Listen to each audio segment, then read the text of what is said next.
They said $3 billion were erased, vanished, wiped clean. Headlines screamed relief, mercy, hope. Western anchors smiled, like angels had descended upon Africa. But in Ouagadougou, Captain Ibrahim Traoré did not smile. He clenched his fist. He leaned forward, and he whispered, "Behind their smiles, there is always a trap." The world saw generosity.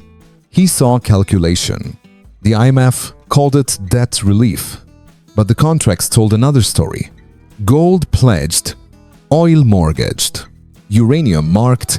Every erased dollar came with a price that no television camera captured. While foreign leaders posed for photos, Africa's future was quietly being signed away. Traoré remembered history, colonial treaties, structural adjustments, hidden clauses designed to bleed wealth under the guise of partnership. Was this any different? Could a gift wrapped in diplomatic language ever be free? While the world applauded, he assembled a secret team. Economists, auditors, intelligence officers. Their mission? Uncover the strings, expose the traps, reveal the truth. And what they found chilled them to the bone. What looked like relief was, in reality, a carefully engineered theft. Could one man's refusal ignite a continent? Could transparency become a weapon stronger than armies? Every document, every clause, every footnote told the same story. Nations, dazzled by erased debts, were trading lifeblood for temporary comfort. 40% of offshore oil pledged. 25 tons of gold mortgaged. Uranium contracts written in invisible ink, disguised in financial jargon that few dared to read. To Traoré, this was not relief. It was repossession, slow, silent, and dressed in diplomacy. He walked through the streets of Ouagadougou, observing faces that celebrated on television. Children played unaware. Shopkeepers smiled politely at foreigners filming their markets. Farmers carried baskets of harvest as if the world outside did not exist. Yet, the contracts loomed over them like shadows, invisible but suffocating. Could an entire population be enslaved without ever signing a piece of paper? Traoré's mind raced. What if Africa's richest resources were quietly being pledged to build someone else's empire? The Phoenix Dollar program, whispers he had heard from leaked sources, could turn gold, oil, and uranium into collateral for a digital currency designed in Washington.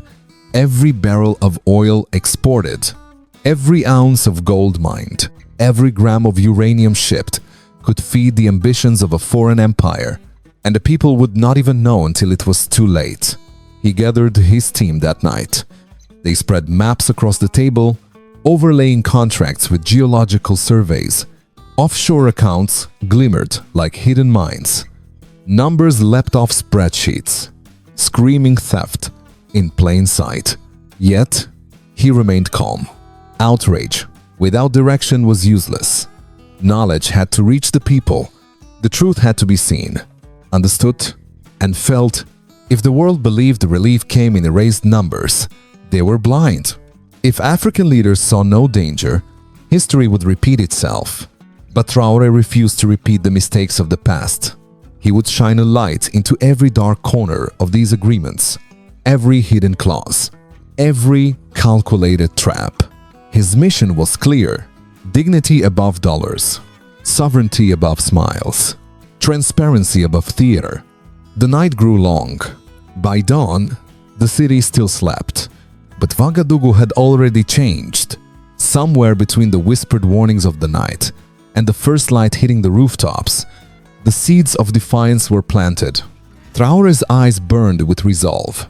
One man's refusal might seem small, insignificant even, but a single refusal, armed with evidence and clarity, could spark a fire that no army could extinguish.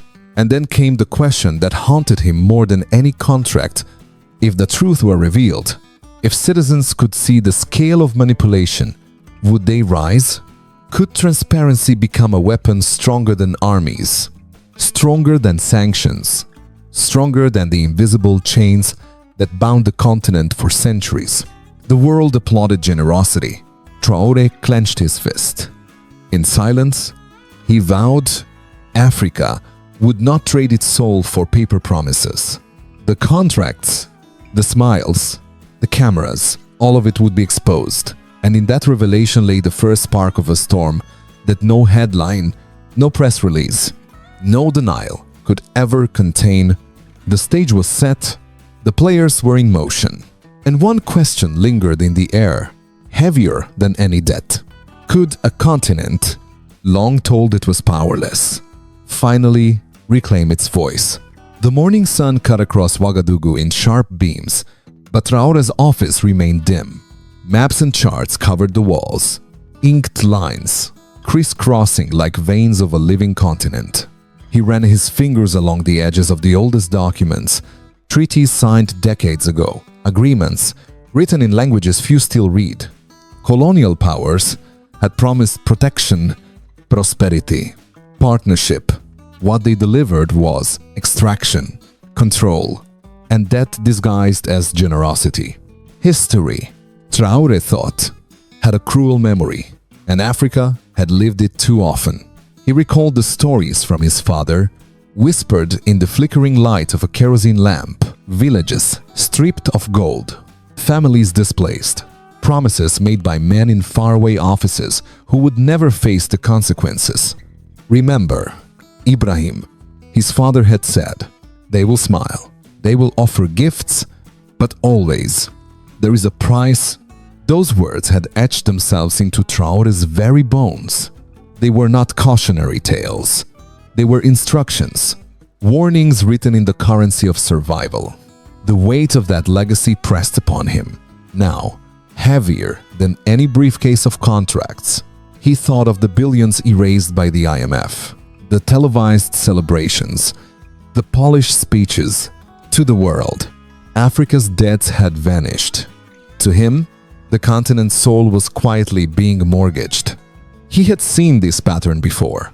The subtle repositioning of power, the transformation of wealth into instruments of control, the illusion of freedom handed out as a theatrical gift. And once again, the question loomed: who truly profits when Africa is told it is liberated?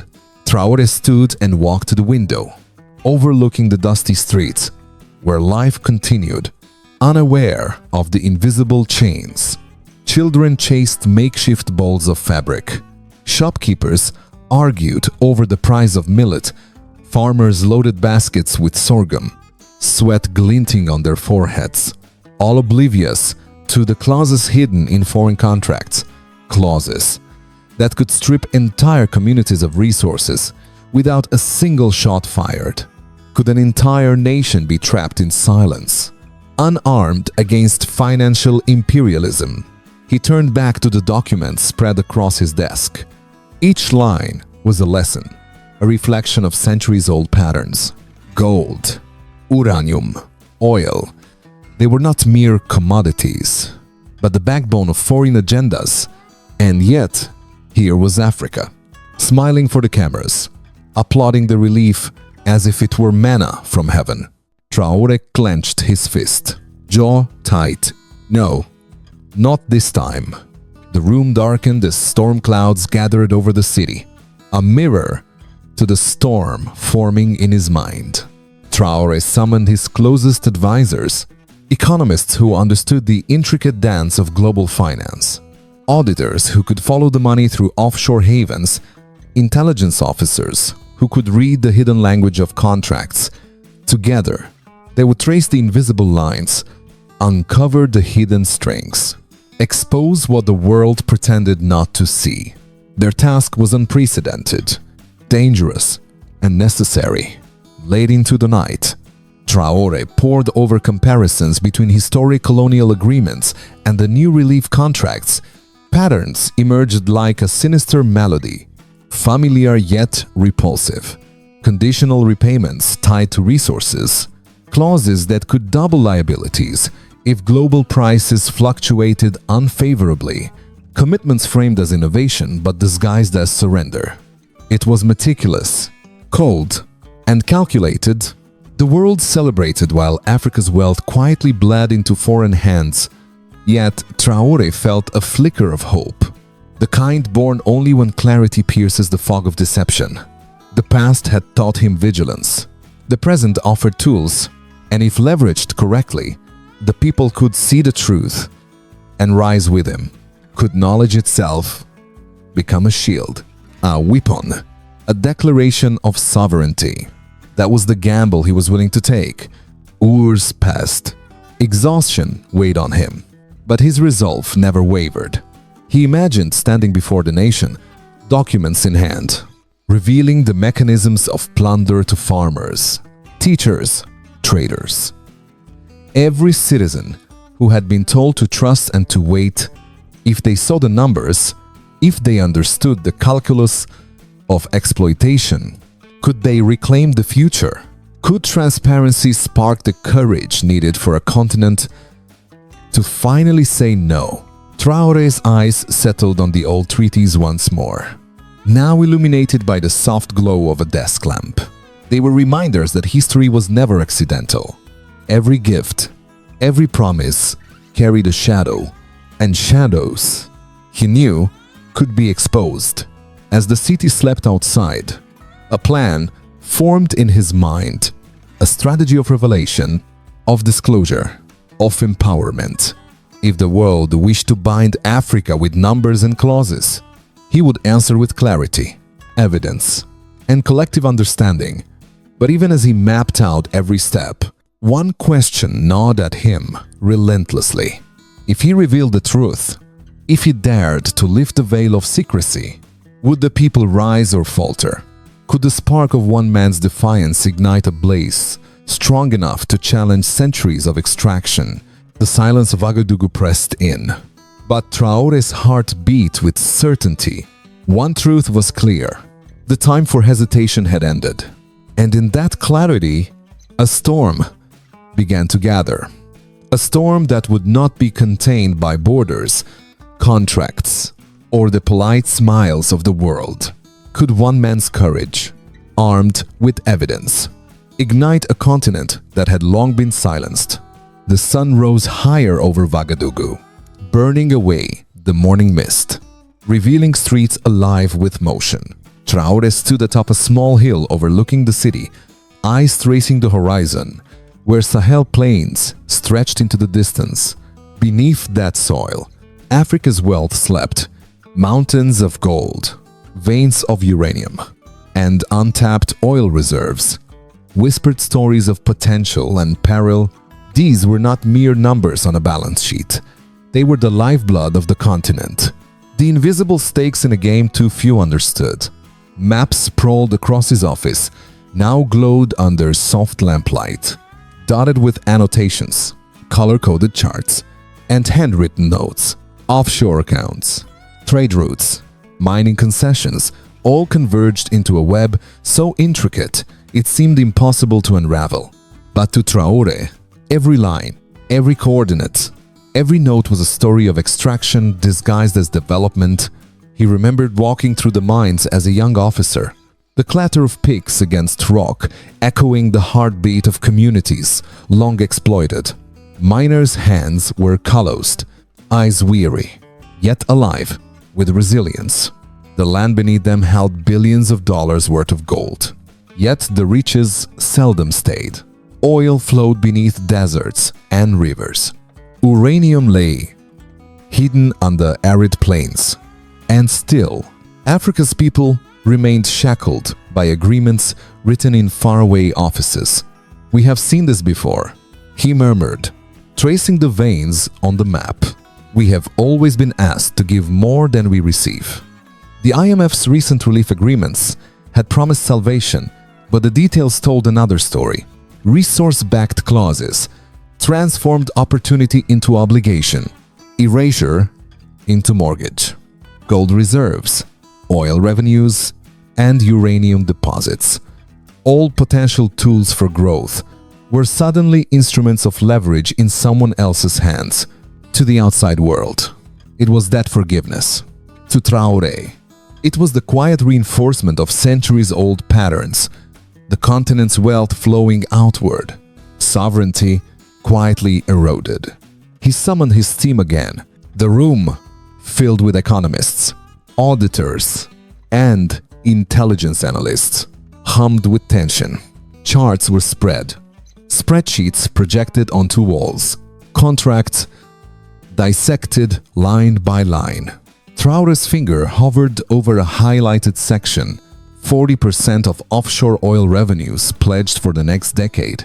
Another note, 25 tons of gold, valued at nearly $2 billion, mortgaged, and the uranium contracts, clauses written in financial code that guaranteed loss in every conceivable market scenario. One of the auditors, a sharp-eyed woman named Aminata, whispered, "This is more than a contract. It's a blueprint for extraction, perfectly legal, invisible, unstoppable, unless someone intervenes." Traoré nodded. That intervention, he knew, had to start with the people. Knowledge would become the first line of defense. Awareness, the spark of resistance. They pored over historical agreements for comparison, colonial treaties, structural adjustment programs, foreign aid contracts. All carried the same DNA. The old empire had merely changed its form. Now, extraction was dressed in finance, in spreadsheets, in diplomatic language. The instruments were different, but the outcome remained. Africa's resources flowing outward, sovereignty compromised. As night fell, Traoré walked the streets again, seeing the city in a new light. Children laughed under flickering street lamps. Vendors counted coins as the cool wind passed. Farmers carried the harvest back home. They were unaware of the contracts poised to define their futures, and yet their daily lives, their sweat and labor, were the true collateral in this game. He thought of the Phoenix dollar plan, the whispers of a new digital currency anchored not in innovation but in African gold, oil, and uranium. If it succeeded, wealth would shift invisibly. Power would accumulate far from these streets, and the people would remain blind. But if they saw, if they understood, the balance could shift. Awareness could become armor. Clarity could become rebellion. Traoré gathered the team one last time before taking action. Every chart, every spreadsheet, every note had to be distilled into something comprehensible. Infographics, public lectures, broadcasts information in a form the people could use to judge, to question, to act. He knew the risk: sanctions, international pushback, isolation. But the alternative, silent surrender, was a price too high. The maps and charts lay like constellations before them, showing a path not just through geography but through decades of extraction. "We cannot fight this with armies," Traoré said, voice low, firm. "Our weapon is transparency.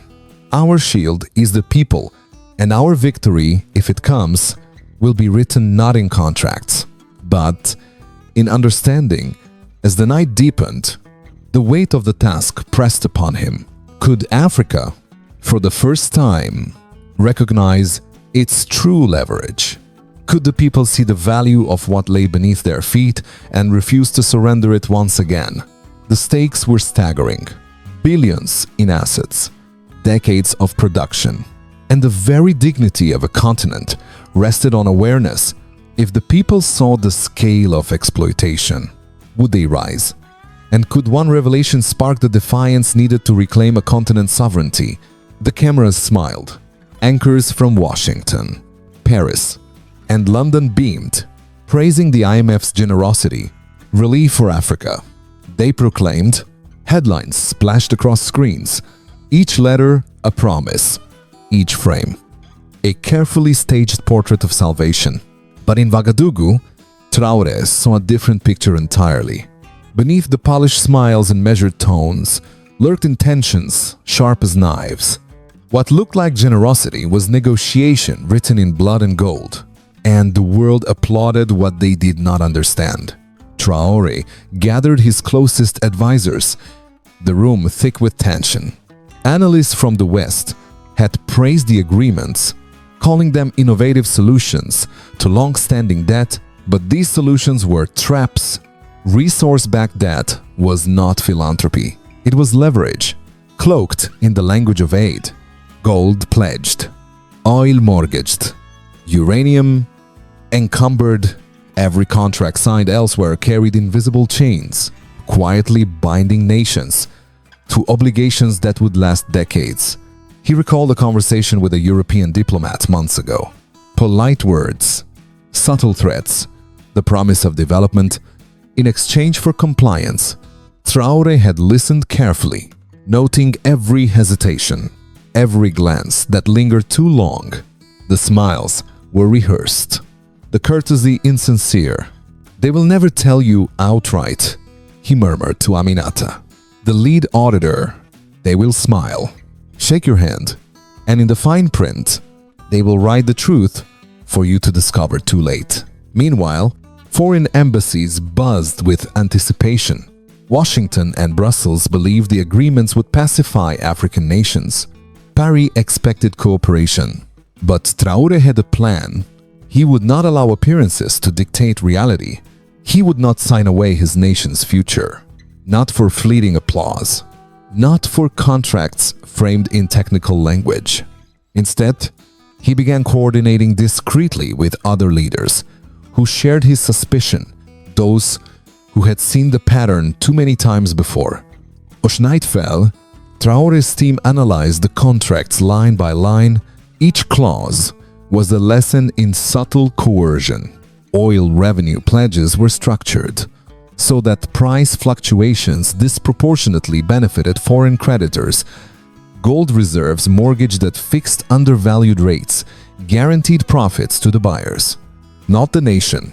And uranium strategic, rare, indispensable, was earmarked as collateral, a silent lever of control. One misstep, one signed document, and the nation would be shackled without a shot fired, without a single protest. The news from other African capitals trickled in. Some leaders, dazzled by media coverage and promises of immediate relief, had already begun signing. Their smiles mirrored those of Western broadcasters. But in Traoré's mind, each signature was another loss, another surrender disguised as progress. Could an entire continent be blinded by a show of good intentions while its wealth was quietly redirected? He paused over the Phoenix dollar dossier, the leaked plan linking African resources to a digital currency designed abroad. If implemented, the continent's gold, oil, and uranium would underwrite an empire far removed from its own soil. And yet, the people, farmers, students, teachers remained unaware. They could not know that every barrel of oil exported, every ounce of gold shipped, every gram of uranium pledged might fuel ambitions that ignored their livelihoods entirely. Traoré's jaw tightened. The stakes were colossal. Sanctions, economic pressure, diplomatic isolation. They would all follow if he refused. Yet silence was a heavier cost. How could a leader claim sovereignty while foreign powers dictated terms through invisible strings? How could a nation be free if its lifeblood was quietly pledged as collateral? He looked out at Ouagadougou, where lights flickered in the distance, unaware of the storm brewing beyond the camera's gaze. The world saw smiles. He saw knives. And for the first time, he allowed himself a thought that both chilled and energized him. What if exposure became a weapon? What if transparency itself could neutralize power? The team worked late into the night, preparing visualizations, spreadsheets, and detailed analysis. Every clause, every hidden fee, every offshore account traced meticulously. Traoré knew that revelation had to precede action. The people had to see the trap for themselves, understand the stakes, and recognize the deception embedded in seemingly benevolent contracts. Knowledge, he believed, could ignite defiance, stronger than any army. By dawn, the city slept, yet Traoré felt a shift in the air. Subtle, but unmistakable. The first spark had been lit. Awareness would be his lever, and the people, his allies. He leaned back, eyes scanning the dossier one final time. The faces of leaders who had already signed flashed before him, smiles frozen in print, oblivious to the chains they embraced. Could one man's refusal and the revelation of hidden truths be enough to unmask a continent-wide trap and challenge the might of the world's most powerful institutions? Night had fallen over Ouagadougou. But the city felt different to Traoré. The air was thick with anticipation, unspoken yet tangible. Behind closed doors, away from cameras and applause, a storm was forming. Traoré convened his elite team in a dimly lit office. Economists, auditors, intelligence officers, they were handpicked, experts in tracing the unseen flows of wealth. Their mission: uncover the invisible strings that tied Africa's future to foreign agendas. Traoré spread out the contracts across the table. Each page looked innocuous, a tangle of legal terms and diplomatic language. But to his trained eyes, it was a web of control. Every number has a purpose, he said, voice low. And every clause is designed to ensure we never truly own our wealth. The team leaned in, scanning line after line. Offshore accounts, resource-backed clauses, consultancies. Everything pointed to one truth. The relief offered was not mercy. It was leverage. They began tracing the flow of funds, millions routed through offshore banks in Luxembourg, shell companies registered in Geneva, consulting fees siphoned before aid could reach schools or clinics. Each diversion was a whisper of the empire they sought to maintain. Invisible but effective, they have rewritten extraction for the 21st century. Aminata whispered, "No soldiers, no battles, just signatures and spreadsheets." Traoré nodded, absorbing the weight of her words. This was neocolonialism, dressed in finance, executed with precision. The team compared these contracts to historical agreements. Patterns emerged with chilling clarity. Conditional repayments tied not to currency but to commodities, oil prices, gold values, uranium yields manipulated by clauses to favor foreign interests. Nations dazzled by immediate relief were unknowingly mortgaging decades of production. It was silent, methodical, and almost invisible. And yet, every line, every clause, was a lock waiting for the key of awareness. Traoré paused, eyes narrowing, on a single chart. 40% of offshore oil revenues pledged for the next decade. Gold reserves, valued at nearly $2 billion mortgaged. Uranium, earmarked as collateral. The scale of extraction was staggering. The world had celebrated billions, erased, but the contracts had quietly claimed the continent's lifeblood. They call it relief, Traoré said, but it is repossession with a smile. As the night deepened, the team uncovered the first layer of the Phoenix Dollar program.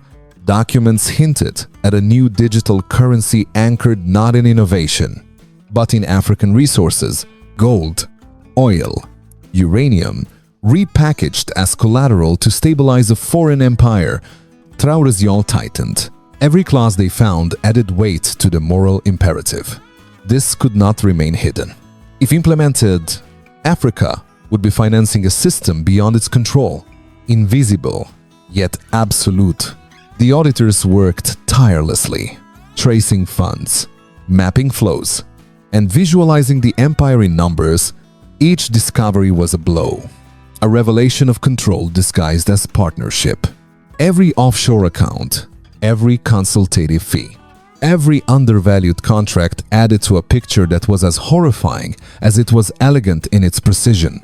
The team realized the scale of what they faced, a system so embedded in global finance that even the most vigilant leader could be ensnared without a single act of aggression.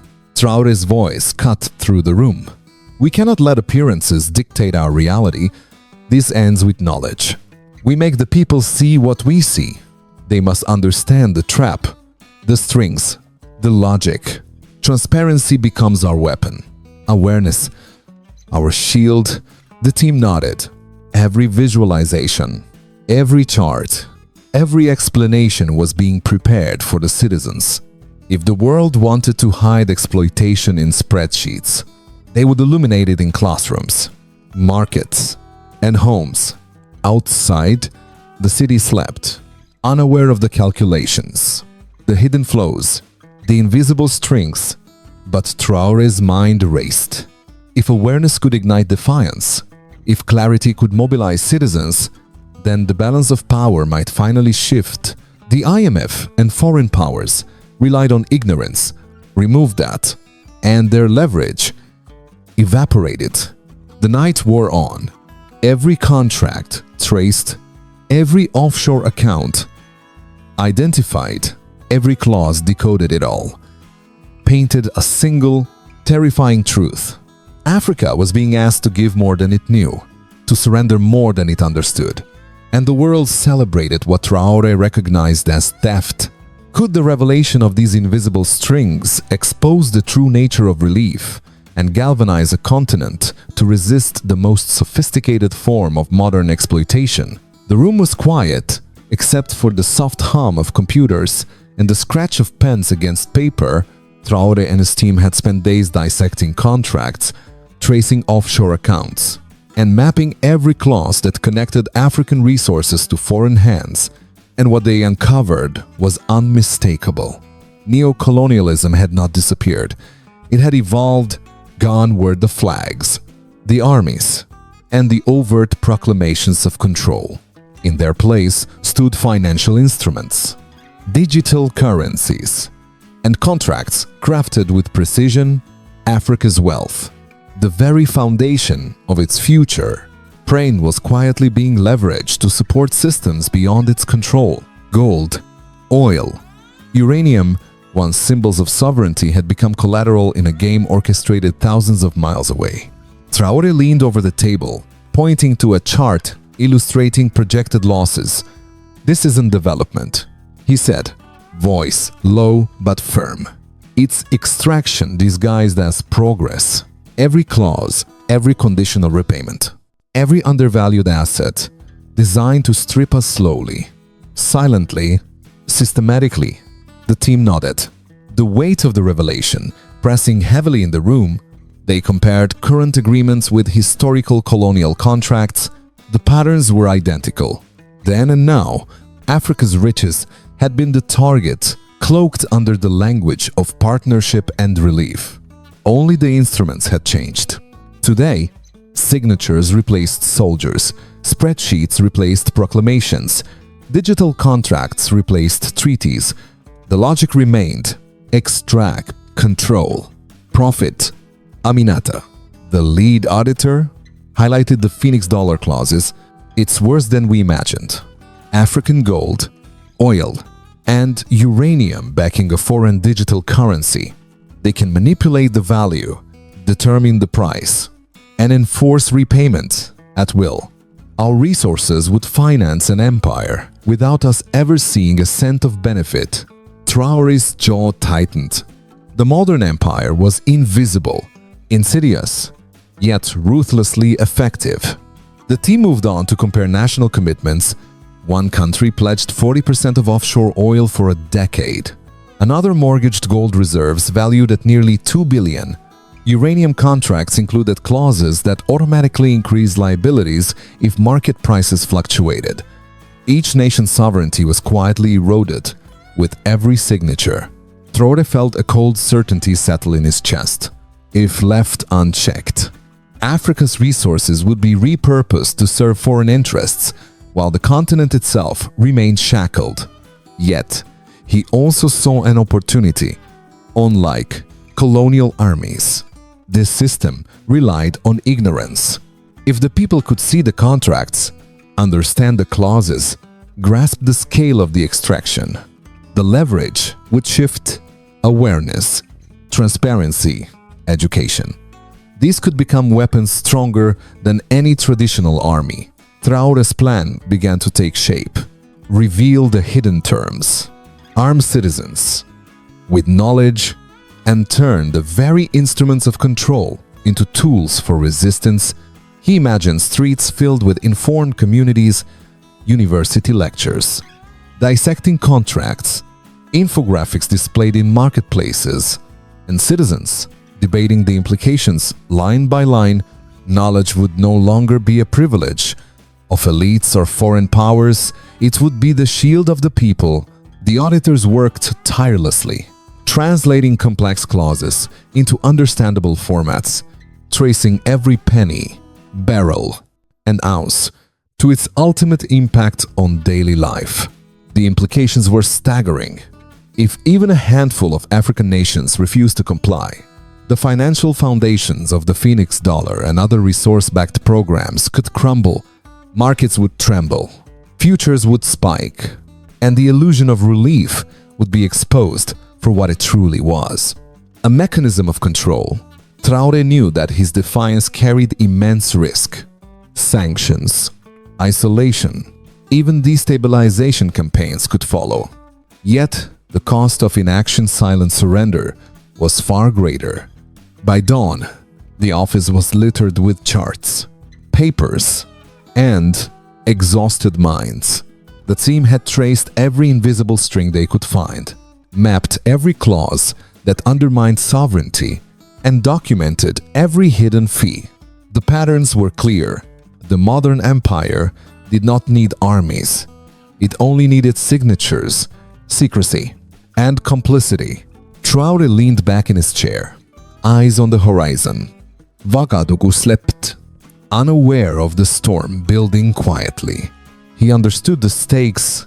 Africa's resources, its dignity, and its future hung in the balance. One revelation could ignite defiance, and one defiance could disrupt the carefully constructed architecture of global financial control.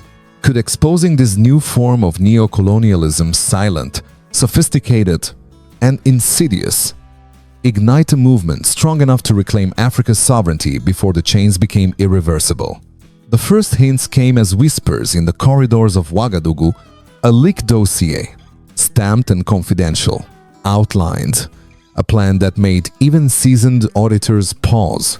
The Phoenix dollar, a digital currency conceived in Washington, designed not to innovate, but to dominate. African gold, oil, and uranium would underpin it, transforming the continent's wealth into collateral for a foreign empire. Traoré spread the dossier across the table. Charts, spreadsheets, and annotations created a map of invisible control. Every clause, every valuation, every pledge was meticulously calculated. Gold from Burkina Faso, uranium from Niger, oil from Nigeria and Angola. Each resource strategically allocated. The scale was staggering. 5 countries alone could provide the foundation for $500 billion in digital currency circulation, and Africa would receive no real benefit. Only debt, only leverage, only chains. Aminata's voice trembled slightly as she traced a line of projected cash flows. They are turning our resources into the backbone of their digital empire. Every barrel of oil, every ounce of gold, every gram of uranium fuels a system that we cannot touch. Traoré nodded, jaw tight. This was more than finance. It was geopolitical warfare. Silent, yet absolute. He thought of the people farmers in Koudougou, traders in Ouagadougou's Grand Marché, students in Dakar. None of them understood that their labor, their harvest, their resources could be used to build an empire that ignored their very existence. If implemented, the Phoenix dollar would redistribute wealth invisibly, concentrate power abroad, and entrenched dependency under the guise of innovation, Traoré's mind raced to the west. This was strategic brilliance. To him, it was theft disguised as diplomacy.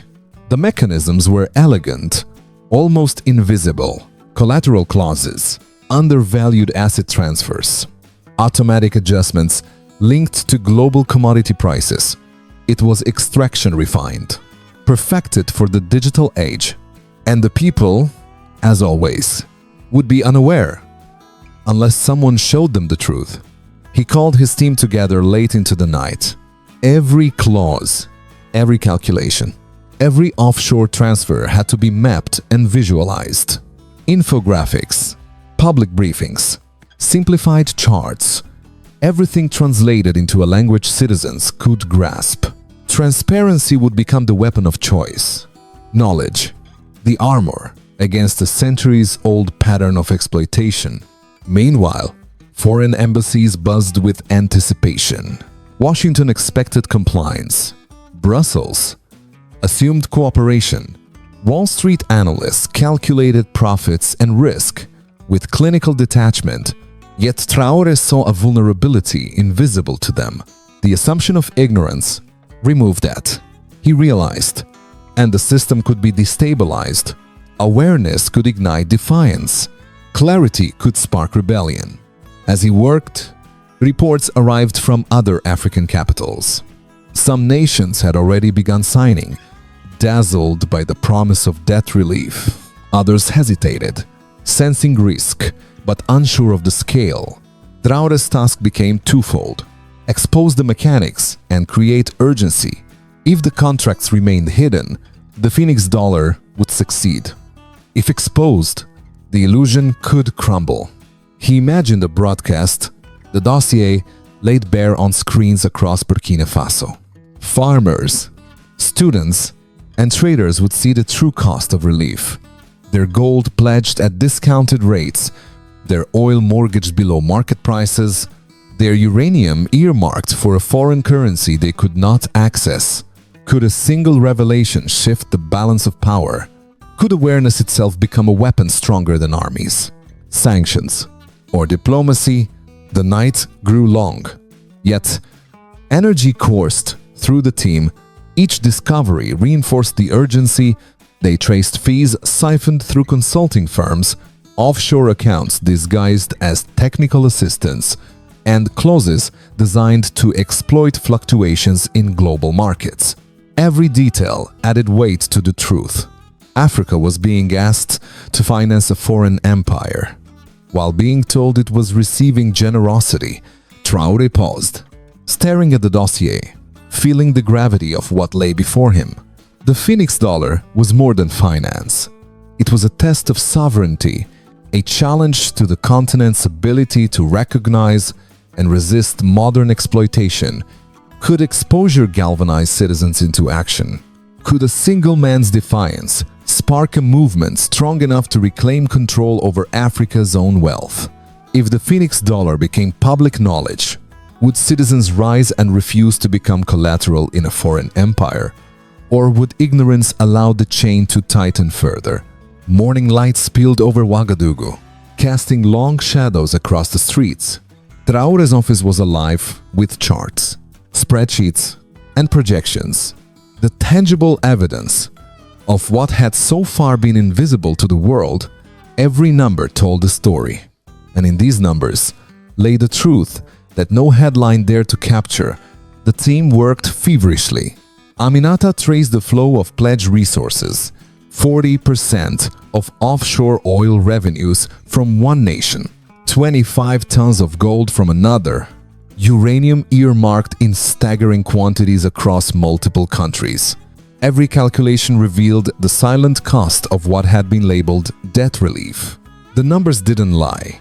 They exposed extraction under the guise of generosity, leverage, masquerading as aid. Traoré leaned over a spreadsheet projected onto the wall. He tapped a line showing the discrepancy between global market prices and the rates imposed in the contracts. Oil, selling for $72 a barrel, would be delivered at $50 Gold, valued at $2,400 per ounce, was pledged at $1,650. Uranium marked down in long-term agreements. The difference wasn't marginal, it was catastrophic. Over a decade, single nations could lose billions while appearing to gain relief. Look at this. Traoré said, voice calm but intense, every contract is designed so the creditors win, no matter what. If oil price drop, they extend terms. If gold rises, they collect more. It is a system rigged in their favor. We cannot allow the people to be complicit. Through ignorance, the auditors nodded, understanding the staggering implications. This wasn't hypothetical. It was a blueprint for loss, cleverly disguised. The numbers also revealed subtle manipulations. Offshore accounts funneled aid money through consulting fees and technical services, siphoning millions meant for schools, roads, and clinics. The calculations were precise, almost elegant in their cruelty. Every dollar, ounce, and barrel accounted for, yet rerouted to foreign coffers. Traoré felt a chill. This was extraction without armies, domination without guns. A financial colonialism perfected for the modern era. He visualized the impact across everyday life. Farmers who expected fair prices for harvests would instead see revenues diverted. Teachers relying on aid for classrooms would face shortages. Traders and small businesses would struggle as national wealth was quietly pledged elsewhere. The scale of exploitation extended far beyond the elite and reached the very heart of daily existence. Traoré turned to his team. We must show this to the people, not just the leaders, not just the diplomats, but every citizen. Numbers don't lie. If they see what we see, they can judge for themselves. Awareness is the first line of defense. Infographics, simplified charts, and public lectures were quickly planned. Every hidden clause would be translated into a language the people could understand. Knowledge, Traoré knew, could become a weapon stronger than armies. As the night deepened, data from other African nations began to flow in. Some had already signed, dazzled by media coverage and promises of immediate debt relief. Others hesitated, sensing the traps but unsure of the scale. Each new number added urgency. Traoré realized the moment for exposure was approaching. The larger the audience, the greater the power of revelation. Even as the team prepared the evidence for public dissemination, Traoré considered the risks: sanctions, economic retaliation, isolation. They were all likely, yet silence, ignorance, and inaction carried a cost far greater. The slow surrender of sovereignty, generation by generation. The numbers were a map, a warning, a call to action, and they had to reach the people before the contracts were finalized and the chains became irreversible.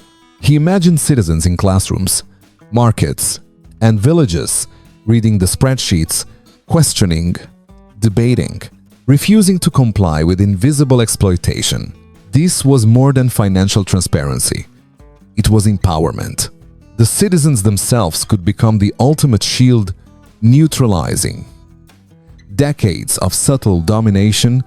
By dawn, the office was quiet. Except for the faint hum of the projector, every number had been verified, every projection traced, every hidden clause highlighted. Traoré leaned back, eyes scanning the spreadsheets one last time.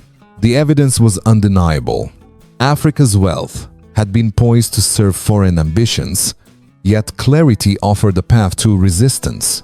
If the people could see the full scale of exploitation, would they rise in defiance, or would the architects of the Phoenix dollar succeed before awareness could ignite action? The first broadcast began in the dead of night. Screens flickered across Ouagadougou, in homes, markets, and even remote villages. Traoré's team had distilled months of research into visual charts, clear infographics, and line-by-line breakdowns of the contracts. Every hidden clause, Every undervalued resource, every offshore diversion was now visible. Undeniable. The city awoke not to relief, but to revelation. Traoré stood in the studio, documents in hand, calm and resolute. The cameras rolled. The words he spoke carried the weight of decades, centuries, and untold suffering. This is not debt relief. He declared, this is extraction disguised as generosity. They seek our gold, our oil, our uranium. Not to erase our burdens, but to fund their own empire. His voice was steady, deliberate, cutting through years of obfuscation. Across the city, viewers paused. Farmers set down their tools. Shopkeepers froze mid-transaction. Students leaned closer to screens in classrooms and dormitories. Teachers replayed the broadcasts, dissecting the numbers, questioning what they had been told. The initial shock quickly morphed into comprehension. The contracts, once hidden behind diplomatic jargon, were now laid bare. In marketplaces, small gatherings transformed into heated discussions. Citizens debated percentages, valuations, and the implications for daily life. Every broadcast carried the same message. Transparency was power. Traoré's calculated strategy was unfolding.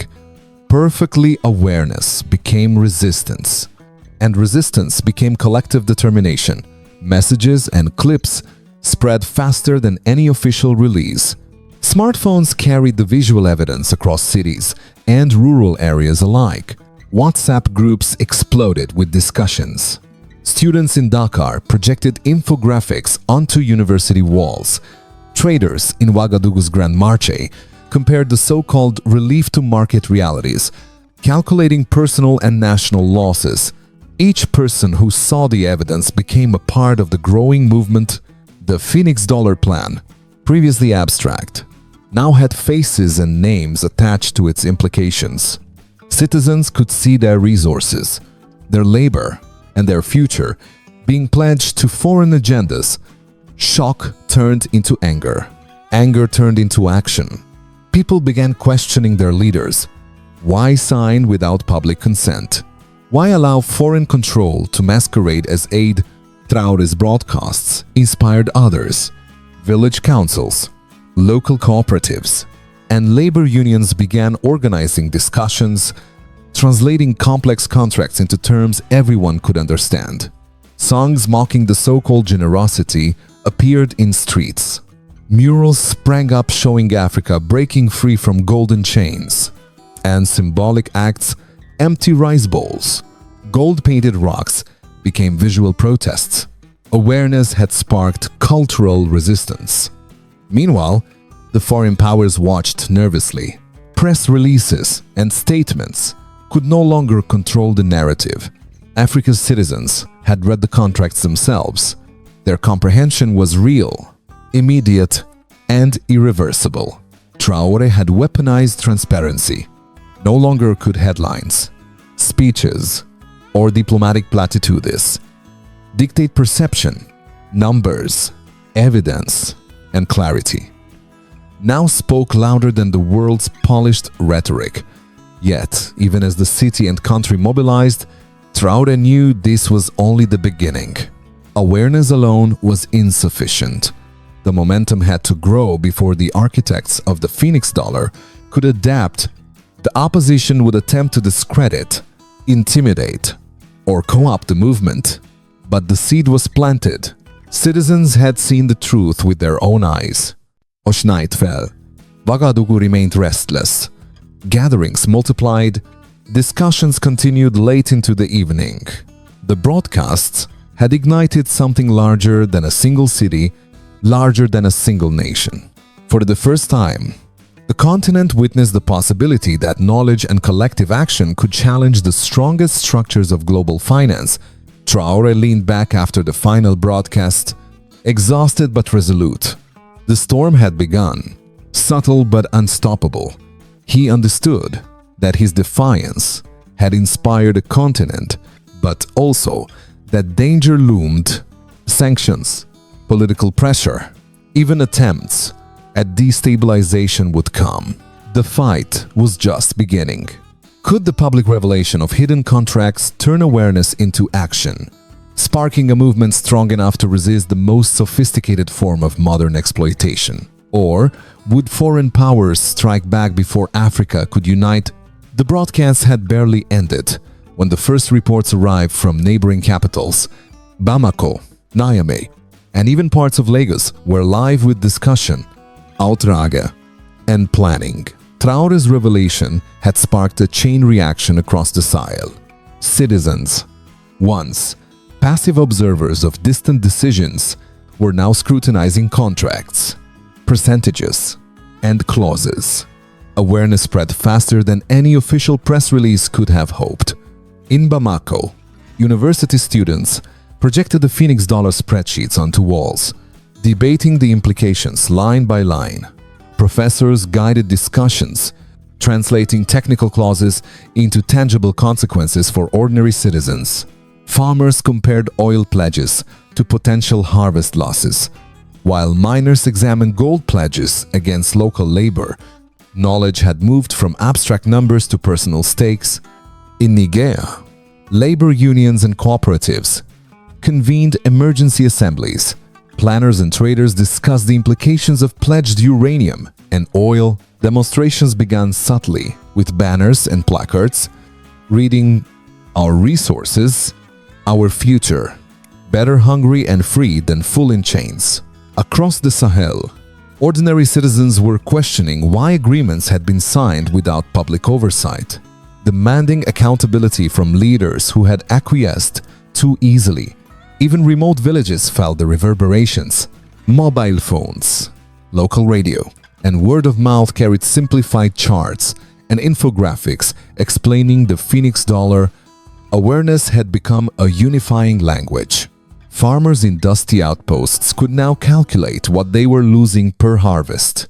Traders could see how pledged oil volumes translated into billions of foreign gain, while their communities remained underfunded. Ignorance was no longer an option. Traoré monitored the spread. Grassroots discussion, student-led seminars, and market debates formed organic networks of resistance. Every informed conversation strengthened the movement. The Sahel was awakening. Awareness, clarity, and solidarity converged into a force no spreadsheet or contract could contain. Meanwhile, foreign powers scrambled. Washington and Brussels issued statements dismissing the broadcasts as exaggerated or politically motivated. Paris warned of instability. Analysts in London and New York debated exposure risks. Yet, the public had already seen the numbers. The narrative had shifted from official statements to citizen understanding. Knowledge became the weapon, and the people were its wielders. Traoré's team prepared additional materials, interactive sessions, broadcast on radio and television, simple charts showing long-term losses, and explanations of hidden fees siphoned through offshore accounts. Communities could see how every clause, every conditional repayment, and every undervalued resource affected their lives. Knowledge had become empowerment, and empowerment sparked collective action. Protests began modestly, but gained momentum. Farmers carried symbolic empty baskets to marketplaces.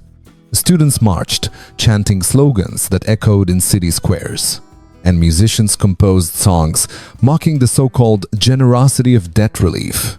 Murals appeared overnight, depicting chains breaking under African hands. Cultural expression amplified awareness, reinforcing that financial deception could be countered through unity and understanding. Even markets reflected the awakening. Local traders refused to engage with deals that relied on pledged resources. Civil society organizations coordinated to question national policy, while ordinary citizens analyzed commodity flows and potential losses from Phoenix dollar agreements. Awareness translated into economic influence, creating pressure that foreign powers had not anticipated. The numbers, once hidden, had become a language. Citizens could read the data, once abstract, had become immediate and actionable. Traoré realized that the greatest weapon was not military, not legislative. It was knowledge.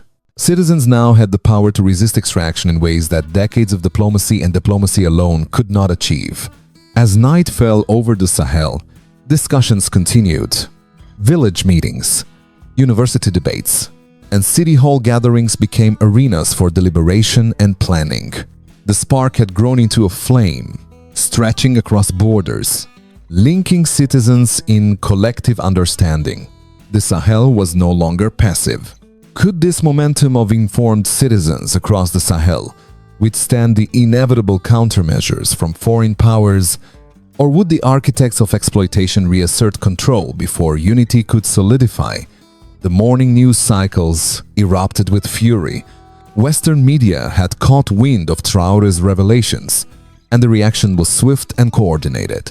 Editorials in New York, London, and Paris branded him reckless, naive, even dangerous. Headlines warned of economic instability, political chaos, and the risks of defying the IMF. Television anchors spoke in measured tones, but the message was unmistakable. Traoré had overstepped, and Africa would pay the price. In Washington, analysts debated contingency plans. Briefings emphasized the potential ripple effects on global markets, commodity futures, particularly gold, uranium, and oil, where, under close scrutiny, the Phoenix Dollar's foundation was now in jeopardy. If African nations collectively resisted, billions in projected digital currency backing could vanish overnight. Officials muttered about precedent and dangerous populism, but the reality was clear. Traoré's defiance had unsettled the global financial order. Paris reacted with alarm.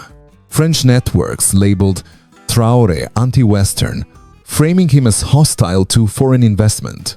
Brussels convened emergency meetings, assessing the risk of disruption in uranium supply for Europe's nuclear reactors.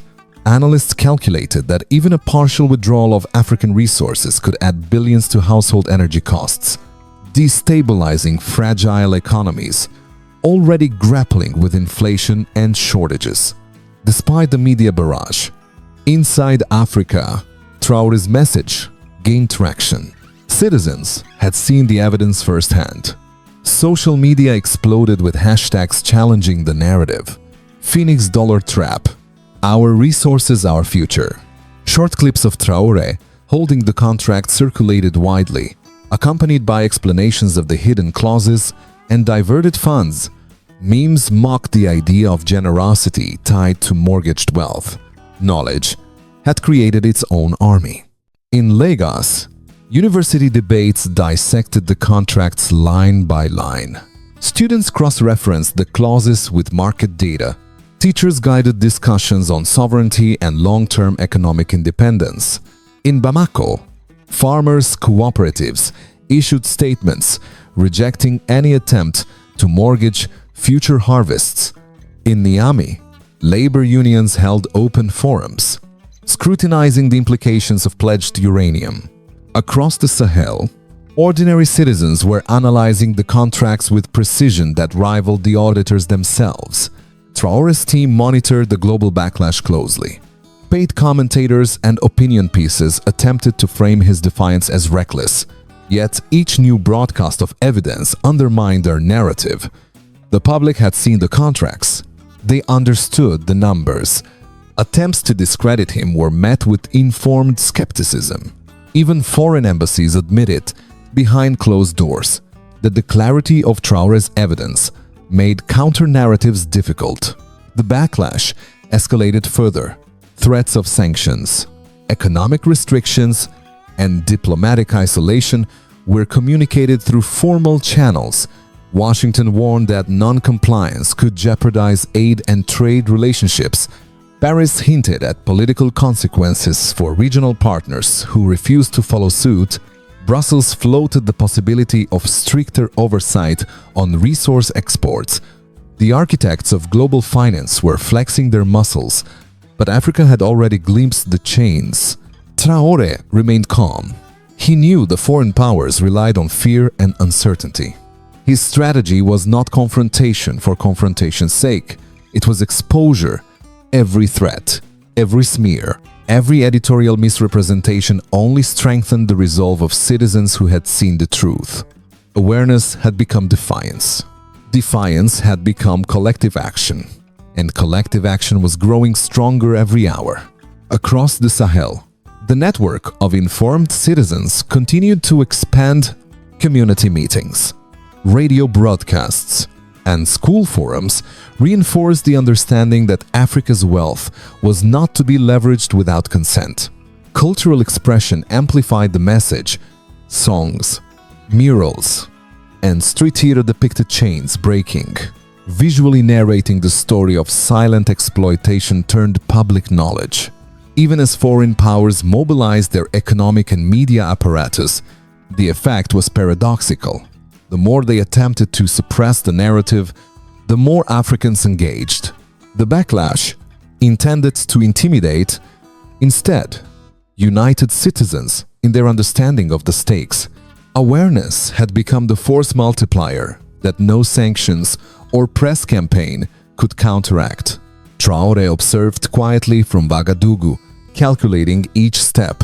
The confrontation was intensifying, but so was unity. Foreign capitals had underestimated the power of transparency and collective knowledge. The narrative no longer belonged to the world's media. It belonged to the citizens who had seen, understood, and internalized the evidence.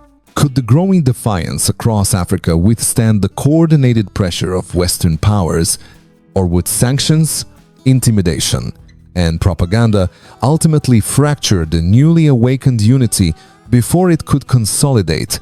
The tension across the Sahel was tangible, like the static before a storm. Yet, so was determination. Traoré's broadcasts had done more than exposé contracts. They had awakened dialogue, debate, and collective purpose. Citizens, ons passive observer, demanded clarity and accountability. Leaders in Burkina Faso, Mali, and Niger convened in quiet, fortified halls, realizing that unilateral resistance would leave them vulnerable to sanctions, economic manipulation, or diplomatic isolation. But together, they could form a united front capable of defending sovereignty. For the first time in decades, African nations considered unity not as a mere negotiating tactic, but as a shield against exploitation on a continental scale.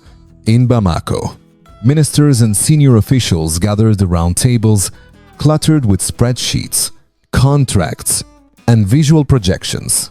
Every clause of the Phoenix Dollar agreements lay before them, meticulously annotated by Traoré's team. "We have been offered relief," Traoré stated, voice steady and resolute.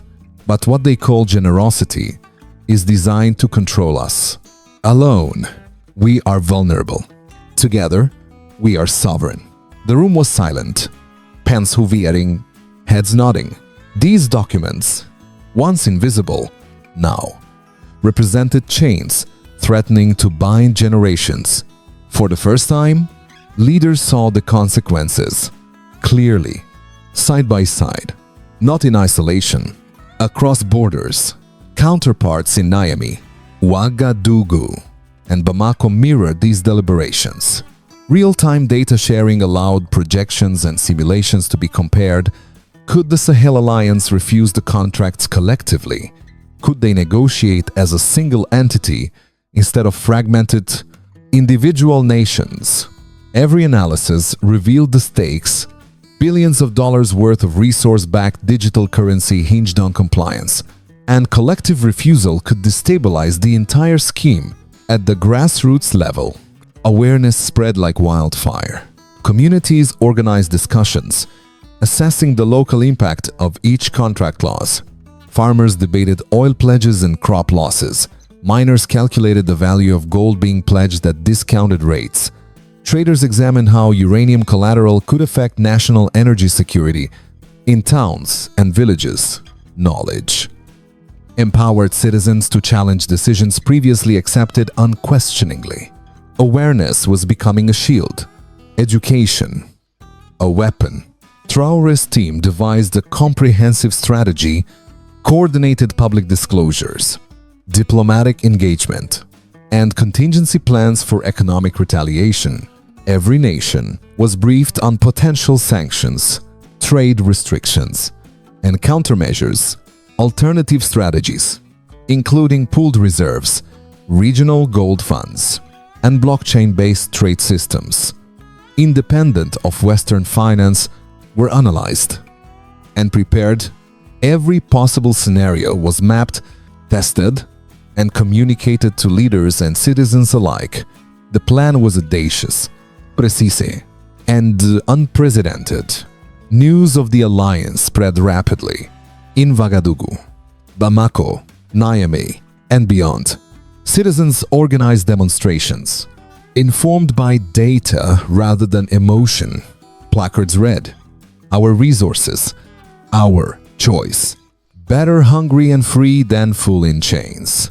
And no to Phoenix dollar. Street theater, murals, and music became tools to communicate complex concepts. Cultural expression amplified awareness, demonstrating that resistance could be strategic, symbolic, and unifying. Markets reflected this awakening. Traders recalibrated expectations, anticipating that coordinated resistance could constrain resource flows.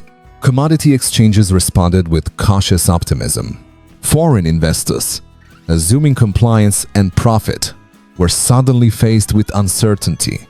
Numbers, once abstract on spreadsheets, now translated into coordinated action with tangible consequences.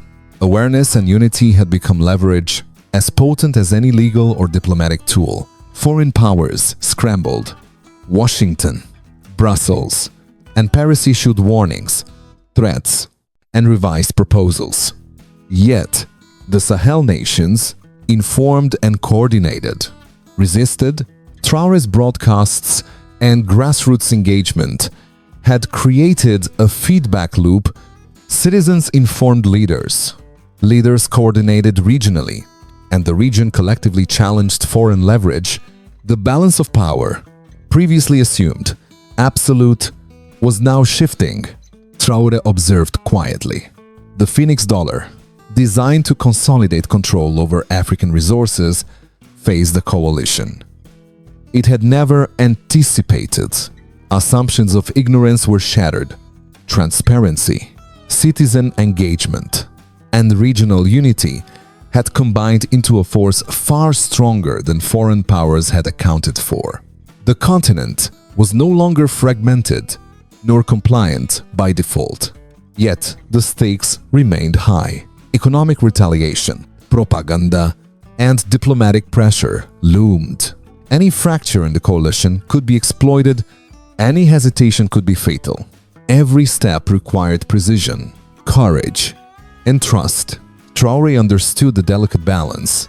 One misstep, and the fragile alliance could crumble. One strategic move, and Africa could redefine its sovereignty and chart an independent course for decades. As evening fell, the Sahel cities were alive with discussions. Villagers, students, teachers, and local leaders debated projected losses, collateral obligations, and the ethics of signing foreign-backed contracts. The movement had become both civic and cultural, a living organism, linking governments, communities, and individuals in a single coordinated effort. The spark had become a flame, stretching across borders, challenging centuries of systemic exploitation. Could the Sahel Alliance maintain cohesion and withstand the relentless pressure from foreign powers long enough to transform defiance into enduring regional autonomy? Or would the architects of the Phoenix dollar find a way to fracture the newfound unity? Before it solidified, the morning news in New York, London, and Paris was chaotic. Analysts, journalists, and hedge fund managers were scrambling to adjust projections as reports from the Sahel revealed a continent awake and coordinated. Gold futures spiked, uranium contracts surged, and oil prices wavered unpredictably.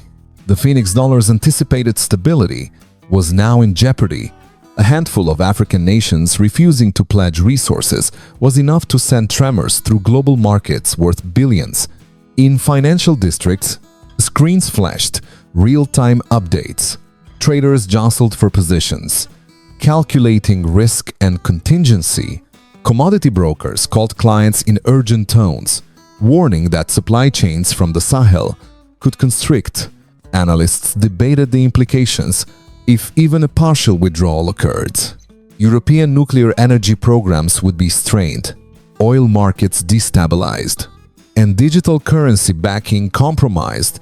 The architects of the Phoenix dollar had underestimated the power of awareness and unity.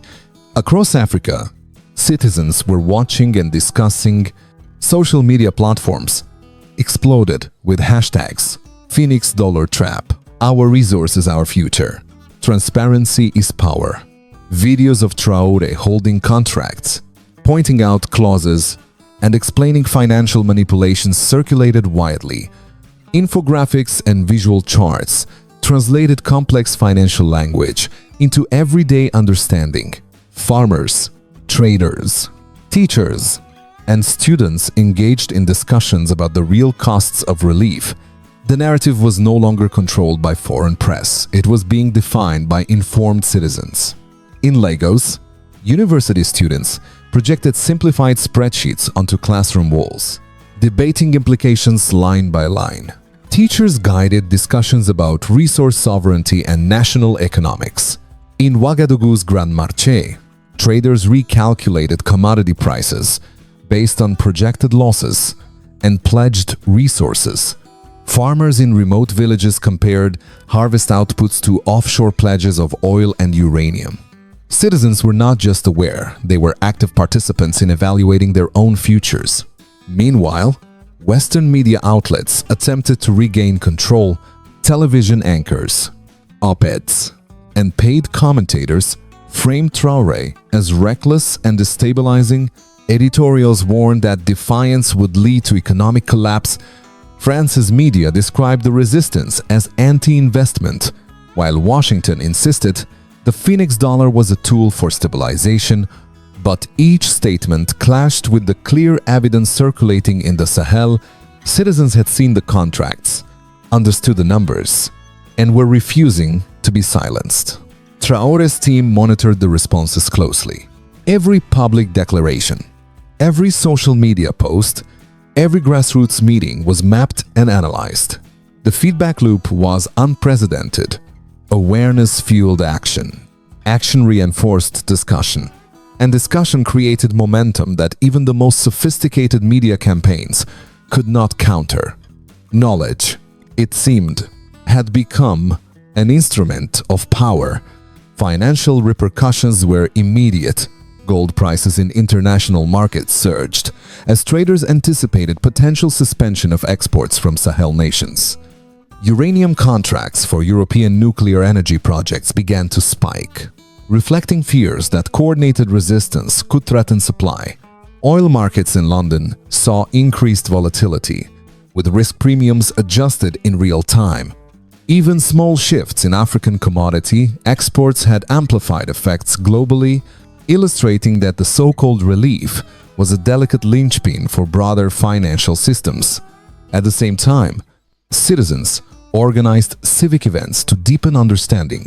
Village Assembly, school lectures, and community meetings analyzed clauses, projected losses, and discussed strategies to resist foreign leverage. Cultural expression amplified this knowledge. Murals depicted chains breaking. Songs mocked the Phoenix dollar's promises, and theatrical performances dramatized the exploitation hidden in legal jargon. Awareness became both shield and amplifier. Traoré observed the continent's reaction with cautious satisfaction. The Phoenix dollar, designed to consolidate power invisibly, was being unraveled. Not by military might or diplomacy, but by collective understanding.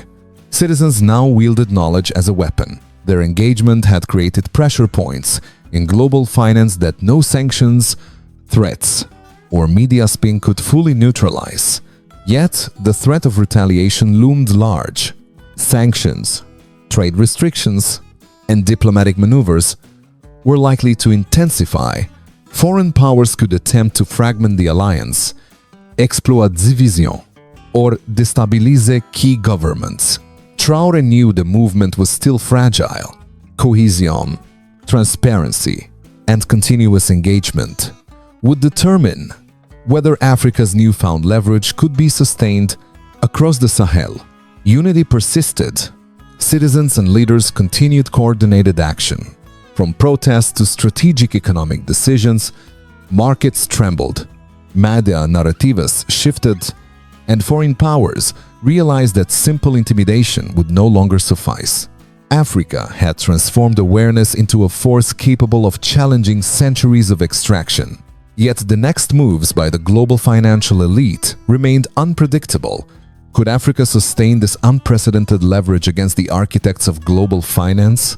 Or would economic and diplomatic pressure find cracks in the unity before the continent could solidify its sovereignty? The streets of Ouagadougou pulsed with life and defiance. The revelation of the Phoenix dollar contracts had ignited not only outrage, but creativity, conversation, and solidarity. Music, murals, theater, and storytelling became tools of resistance. Citizens were no longer passive observers. Culture had transformed into a weapon as powerful as any policy or economic leverage. In marketplaces, artisans painted murals depicting broken chains, farmers holding gold bars aloft, and rivers of oil flowing back to local communities. Musicians composed songs, mocking the promises of relief, while dancers dramatized the struggle for sovereignty. Villages projected charts and infographics onto walls, translating financial data into visual narratives everyone could understand. Awareness and cultural expression were intertwined, amplifying the message. Africa would not quietly surrender its resources. Universities across the Sahel held public debates with students and professors dissecting the Phoenix dollar clauses line by line. Citizens engaged directly with data, calculating projected losses and analyzing the implications for local economies. Workshops for farmers and traders demonstrated how pledged oil, gold, and uranium affected daily livelihoods. Even children in schools learned that sovereignty was not abstract. It was measured in the decisions taken today. Traoré watched this awakening with measured pride. His strategy had been deliberate. Knowledge as a weapon, transparency as armor, and culture as amplifier. The people had become the ultimate arbiters of power, questioning leaders, interpreting contracts, and holding governments accountable. The awakening was both social and political, a grassroots force with the potential to shift the balance of power across the continent. Across the Sahel, civic organizations coordinated efforts to unify messaging and monitor adherence to collective decisions. Farmers' cooperatives, trade associations, and student unions exchanged information daily, ensuring that the message of transparency reached every community. Symbols of resistance proliferated. Banners, songs, murals, and public debates became the language of defiance, reinforcing that this was not a fleeting moment, but a sustained movement. Markets began to react to the cultural awakening as well. Traders and investors monitored the Sahel closely, realizing that the informed populace could influence government actions, disrupt resource flows, and enforce compliance with the emerging alliance. Gold, uranium, and oil markets experienced unprecedented volatility as Africa's citizens exerted indirect leverage through awareness and activism. The so-called relief contracts now seemed fragile, contingent not only on political will, but on the collective power of an engaged citizenry. Foreign powers scrambled to respond, Washington and Brussels attempted media campaigns, claiming the Phoenix dollar concerns were exaggerated. Paris urged diplomatic caution, warning of economic repercussions for non-compliance. Yet cultural expression proved resilient. Music, murals, and public performances carried the narrative in ways press releases could not counter. Knowledge had escaped the confines of screens and documents. It was alive in streets, marketplaces, and classrooms. The Sahel Alliance, encouraged by this civic energy, moved with renewed confidence. Collective decision-making became more dynamic. Shared reserves, alternative trade arrangements, and resource-sharing agreements were discussed openly, with citizens participating indirectly through public forums. Traoré's vision of knowledge as power was unfolding. Awareness had created both political and cultural leverage, reinforcing regional unity in ways foreign powers had never anticipated. Even remote villages contributed. Farmers mapped local gold deposits against national pledges. Teachers explained projected losses to communities.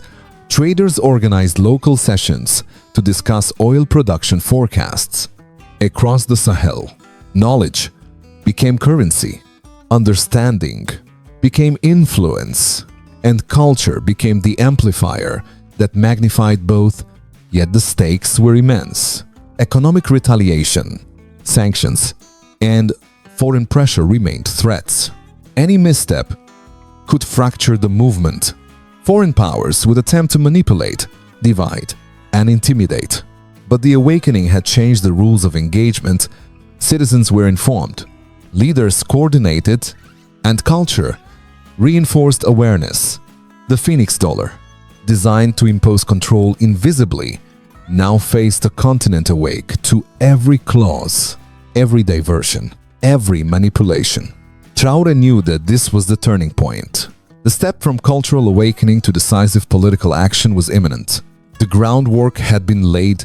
Informed citizens, united governments, and cultural resilience formed a potent combination. What remained uncertain was the response of the world's financial powers, and whether the continent could maintain unity under mounting pressure. Could the cultural awakening across the Sahel transform into political power strong enough to redefine Africa's sovereignty, or would foreign pressures threaten to fracture the unity before decisive action could be taken? The days following the cultural awakening were intense. Traoré's team convened in Ouagadougou. Maps and spreadsheets sprawled across tables. Laptops humming with real-time updates from across the Sahel. Every move by foreign powers, sanctions, diplomatic warnings, media campaigns was meticulously tracked. The alliance could no longer rely solely on awareness and public support. Now, strategic countermeasures were required to defend sovereignty and secure resources. Traoré addressed his advisors with calm urgency. The Phoenix dollar architects will not sit idle. They will test our unity, probe for cracks, and attempt to exploit any hesitation. We must anticipate every action and respond decisively. Awareness alone will not protect us anymore. He outlined a three-pronged approach: economic resilience, political coordination, and continued public engagement. On the economic front, the alliance explored alternative trade systems, pooled gold reserves, regional barter agreements, and blockchain-backed transactions offered ways to bypass reliance on Western-controlled currency systems. Each nation mapped its resource exports and identified contingency plans to prevent disruptions from sanctions or financial pressure. The goal was clear: maintain independence of action while safeguarding citizens from immediate harm. Politically, Traoré coordinated with regional leaders. Daily video conferences linked ministers from Burkina Faso, Mali, Niger, and other Sahel states. Contracts were scrutinized collaboratively, with legal teams assessing every clause for potential leverage. Coordinated messaging ensured that no single nation could be isolated or coerced. Diplomacy, he knew, was as much a defensive tool as it was offensive. Meanwhile, public engagement continued, citizens, already mobilized by cultural awakening, were guided through practical actions, workshops, town hall meetings, and university sessions, instructed people on monitoring local implementation of national policies. Communities learned how to track resource flows, detect irregularities, and report potential exploitation. Knowledge became both shield and sword, empowering citizens to act as guardians of sovereignty. The alliance also prepared for information warfare. Media monitoring teams analyzed foreign press and social media campaigns, identifying misinformation and propaganda. Rapid response communication ensured that false narratives were countered with facts, charts, and visual evidence. Citizens, equipped with infographics and data summaries, became living conduits of truth, amplifying transparency across borders. Traoré's strategic foresight extended to contingency scenarios. What if sanctions were imposed? What if foreign powers attempted to destabilize governments through covert operations? Each scenario was mapped with proactive measures, food distribution networks to mitigate shortages, alternative energy arrangements if oil or uranium exports were pressured, and emergency communication channels for cross-border coordination.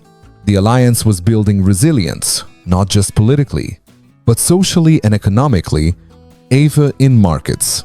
The countermeasures had immediate effects. Traders and investors recalibrated risk assessments that aware that coordinated resistance would not be broken easily. Commodity flows were monitored closely. With alternative buyers and regional trade networks established, Africa's resources were no longer passive assets. They were leverage, tools of negotiation, and symbols of sovereignty. Despite meticulous planning, Traoré knew the risks remained high. The world's financial powers were determined, resourceful, and relentless. Any miscalculation could fracture the alliance or compromise public trust. But the cultural awakening, combined with economic and political strategy, offered a unique advantage. A united population aware of stakes, a coordinated coalition of states, and the growing ability to influence markets and international perceptions. Traoré walked through the city late at night, observing communities engaged in discussion, students projecting charts, murals depicting unity and resistance. The people had become part of the strategy itself, their awareness and cultural expression reinforcing the alliance's countermeasures. Knowledge was now integrated with strategy, a fusion of civic engagement and political planning. As preparations intensified, foreign powers escalated pressure. Threats of embargoes, targeted sanctions, and financial isolation arrived in official communications, while media campaigns attempted to sow doubt and fear. Yet, the alliance was prepared. Contingency measures, public awareness, and regional coordination created a buffer against intimidation. The Phoenix Dollar's architects were learning that control could not be imposed on a continent that understood the rules of the game. Could the strategic countermeasures of the Sahel Alliance withstand escalating foreign pressure, turning coordinated resistance into permanent sovereignty? Or would the architects of the Phoenix Dollar find a way to disrupt unity before Africa could solidify its independence? The morning sun rose over the Sahel, painting the cities and plains in a golden hue. But the beauty of the landscape belied the tension in boardrooms, offices, and marketplaces. Traoré's strategy had reached its decisive phase. The continent had to act as one or risk the Phoenix Dollar's architects exploiting any fracture in unity. Awareness, cultural awakening, and strategic countermeasures had laid the groundwork. Now, the Sahel Alliance faced its ultimate test in Ouagadougou. Traoré convened leaders from Burkina Faso, Mali, Niger, and other allied nations. The conference hall buzzed with urgency. Every clause, every pledge, and every scenario had been meticulously analyzed. Officials reviewed contingency plans for sanctions, trade restrictions, and diplomatic pressure. Economists presented simulations showing the potential consequences of collective action versus partial compliance. Traoré's voice carried clarity and resolve. We have reached the point where our actions, not words, will define our sovereignty. Alone, each of us is vulnerable. Together, we are unbreakable. Across the region, citizens were already mobilized. Farmers, traders, students, and teachers discussed a planned, coordinated response. Workshops and community meetings ensured everyone understood the stakes. Knowledge had become action. Awareness had become power. Every village, city, and market was synchronized with the national strategy. Cultural symbols, songs, murals, theatrical performances continued to reinforce unity, keeping morale high, and the narrative controlled locally. The alliance issued a joint declaration. All Phoenix dollar contracts were suspended, pending renegotiation. Each nation pledged to coordinate resource management, pool reserves, and ensure transparency in every transaction. The statement was more than a diplomatic move. It was a message to the world. Africa would no longer be collateral for foreign ambition. Leaders emphasized the role of citizens in monitoring compliance and defending sovereignty. The people's engagement had transformed policy into a shared mission. Markets reacted immediately. Gold prices surged as traders anticipated limited exports. Uranium contracts for European nuclear energy projects fluctuated sharply. Oil futures wavered, reflecting uncertainty in Sahel production. Analysts realized that coordinated resistance had tangible leverage, capable of influencing global markets. The Phoenix dollar's architects had not accounted for an informed, united populace. Actively participating in resource governance, Traoré's team managed communications with precision. Every action was accompanied by detailed public explanations. Infographics showing pledged versus protected resources were broadcast across cities and villages. Citizens learned exactly how each suspension or adjustment affected long-term national wealth and their daily lives. Transparency had become the strongest shield, and the public's trust reinforced the alliance's political standing. Even the smallest towns were empowered. Farmers mapped local gold and uranium sites, coordinating with regional officials to monitor outputs. Traders tracked oil flows and revenue allocation. Schools taught students the implications of resource-backed contracts and how collective civic action could shape national outcomes. The alliance between citizens and governments had become an invisible but formidable network. Foreign powers responded with pressure campaigns, threatening sanctions, freezing assets, and issuing warnings. Yet Africa's United Front held. The Phoenix Dollar Plan, designed for silent extraction, faced an unprecedented obstacle. An entire region that could see, understand, and act in real time. Every threat from abroad was met with informed, coordinated, and culturally reinforced resistance. The decisive moment arrived during a high-level Sahel summit. Traoré stood at the podium, documents in hand, representing both the citizens and governments of allied nations. His voice was firm, resonant, and unyielding. We will not be silent. We will not be pawns in a foreign scheme. Our resources are ours. Our future is ours. And together, we have shown that transparency, unity, and courage can redefine the balance of power. The room erupted in applause, but outside, citizens celebrated with music, chants, and public gatherings, marking a new era of continental awareness and influence. The Phoenix Dollar architects, watching in disbelief, realized their leverage had crumbled. The coordinated suspension, backed by cultural cohesion, market influence, and public awareness, had nullified the intended control. Africa was no longer reactive, it was proactive. The balance of power had shifted in ways previously unimaginable. Could this united front across the Sahel sustain pressure long enough to force lasting reform? Or would foreign powers devise new strategies to reclaim control before Africa's sovereignty became irreversible? The dust had barely settled over the Sahel, yet the impact of the Phoenix Dollar confrontation was undeniable. Burkina Faso, Mali, Niger, and their allies had resisted, suspended, or renegotiated the controversial contracts. The streets of Ouagadougou, Bamako, and Niamey were still alive with celebration, debate, and reflection. Citizens, ons passives observèrent, had become architects of their own destiny. Yet the aftermath carried lessons both triumphant and sobering. Traoré walked through the city early in the morning, observing farmers heading to fields, traders opening their stalls, students rushing to lectures. The world had changed, yet daily life remained fragile. The immediate financial benefits of avoided debt had been balanced against continued shortages and the logistical challenges of maintaining alternative trade systems.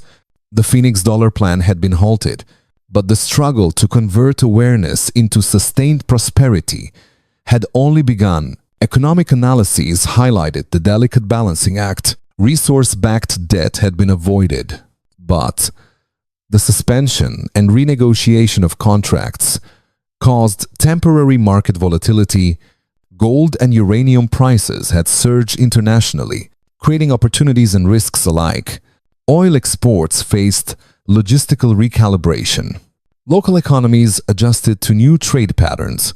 The citizens and governments had successfully defended sovereignty, yet the path forward required continued vigilance and innovation to ensure long-term resilience.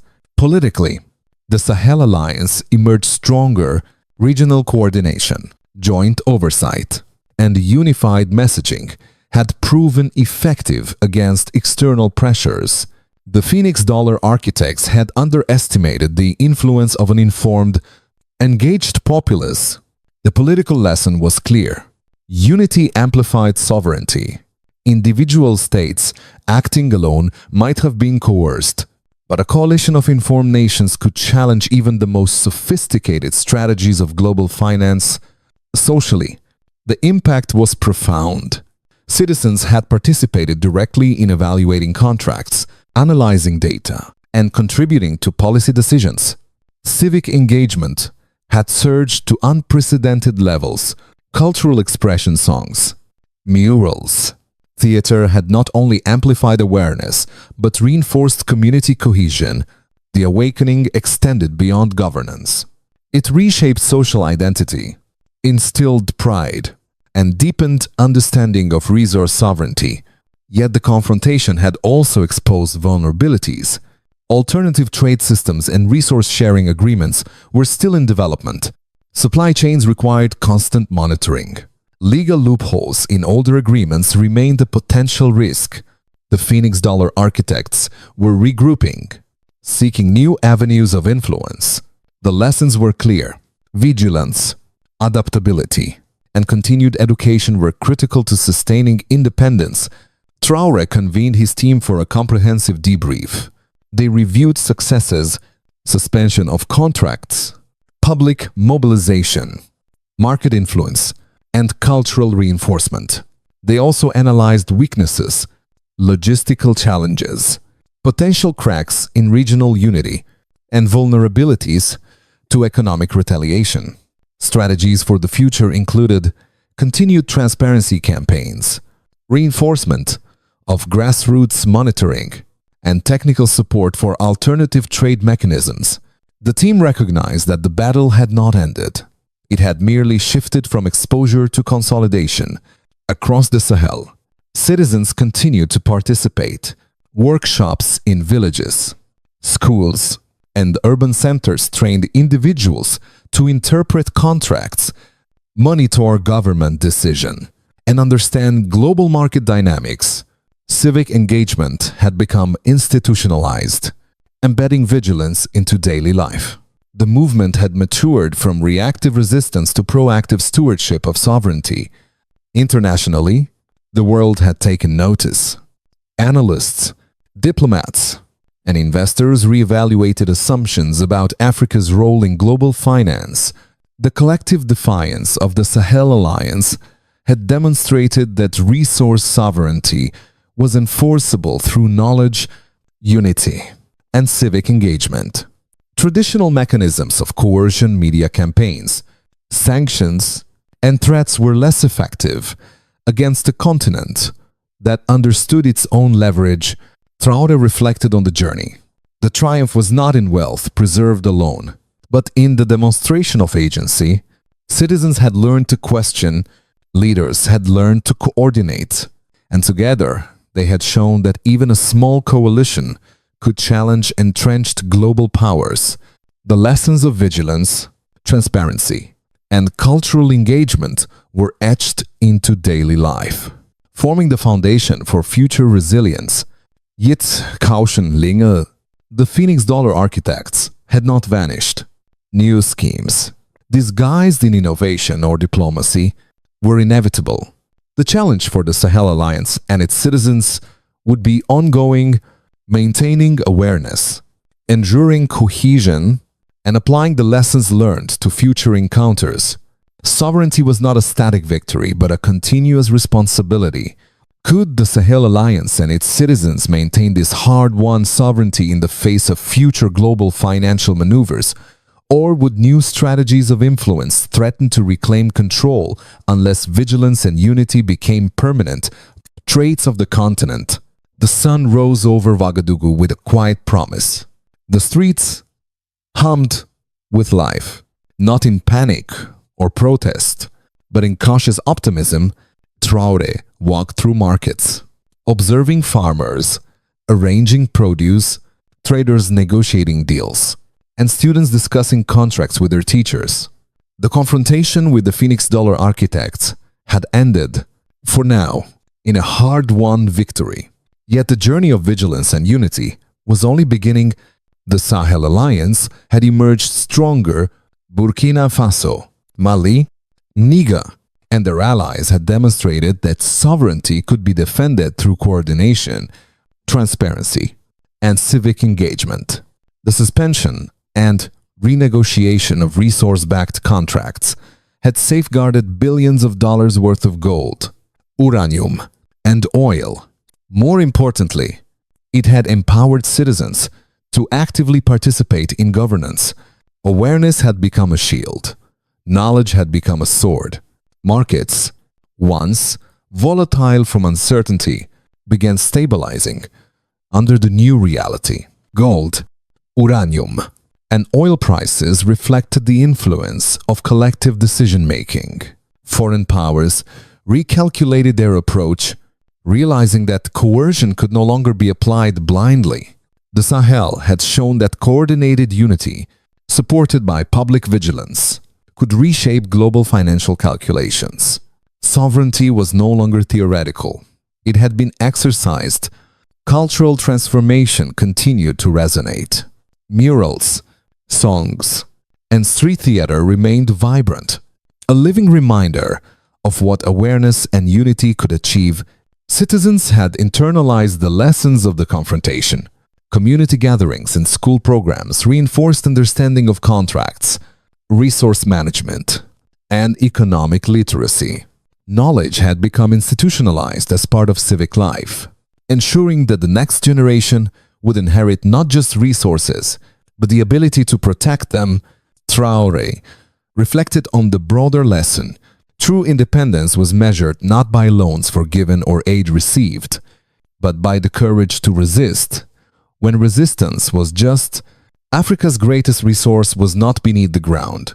It was within its people, the collective will to defend their future. For the first time in generations, the Sahel had illustrated that courage, knowledge, and unity could challenge even the most sophisticated attempts at control. Yet challenges remained. Economic systems were fragile, and global pressures would continue to test the alliance. Future attempts at digital currencies, resource-backed schemes, or financial engineering were inevitable.